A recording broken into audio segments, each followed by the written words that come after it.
So there's this man who loves to read the newspaper. And by newspaper, I don't mean like scroll through the online edition. I mean the old, crinkly, large, awkward newspaper, the Sunday newspaper. And he likes to read it cover to cover, enjoying every bit of it, savoring it. But there is just one problem. See, this man, he has a 5-year-old daughter.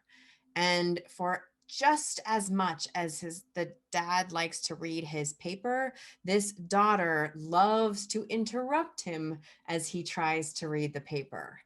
So this man, he tries everything that he can think of to try to keep his daughter occupied, but basically nothing works. Until one day, as he is reading his paper, he's scanning and trying to figure it out. And he gets to the place where he gets to the travel section. And there in the travel section is a map of the whole world. I don't know, feature of some sort. And he has an idea. He decides to rip off that map, the whole thing, and then he tears the whole thing into little pieces. He calls his daughter over to him, shows her the pieces, and he says, "I've got a game for you. It's a puzzle. So go grab some tape from the drawer, and then let's see what you can do to put these pieces back together in the way that they were when they were not torn up."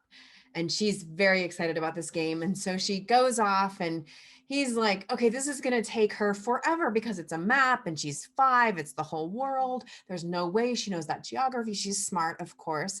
And so he's like, I got an hour at least of reading time ahead.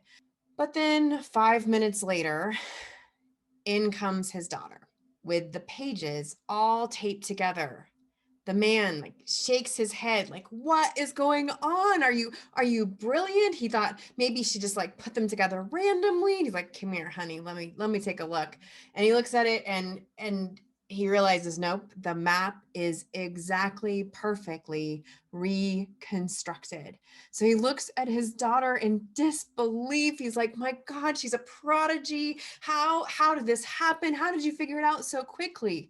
And she shrugged and she said, it was easy, Daddy. On the other side of the paper, there was a picture of a person. I know what a person looks like. So I just put the person together and the whole world fell into place. Sometimes people will talk about being a spiritual person, as in someone who focuses on putting their person, their inner selves back into place, focused on inner growth or transformation. They compare this to someone that is focused on transforming the world, putting the world back together. And it's true that often people will be drawn to one side of the so-called spectrum, that one side we might call mystics, or the other side of the spectrum we might call the activist side. But in our church, in Unitarian Universalism, we don't think of these things so much as a spectrum, but more like two sides of the same work.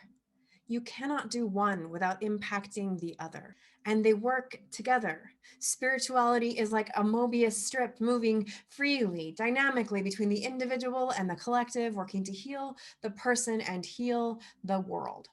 As Lee Boggs taught, we have to change ourselves in order to change the world. And in changing ourselves, we are a part of the world, and so the world changes. One helpful analogy is the mathematical concept called fractals, this beautiful and mysterious phenomenon in nature where a pattern repeats itself at the small and also the infinite scale.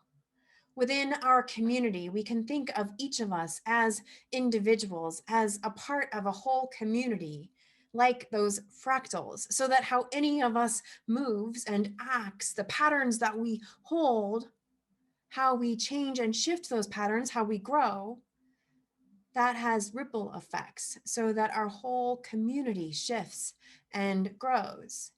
And in turn, our congregation is a part of the larger community, the ecosystem in Northern Colorado, in the country, in the world, so that as we as a community heal and change and grow, we are part of that greater human system that shifts and changes.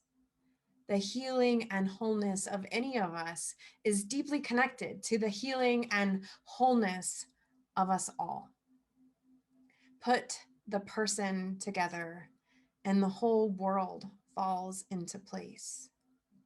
As the Reverend Teresa Soto puts it, all of us need all of us to make it.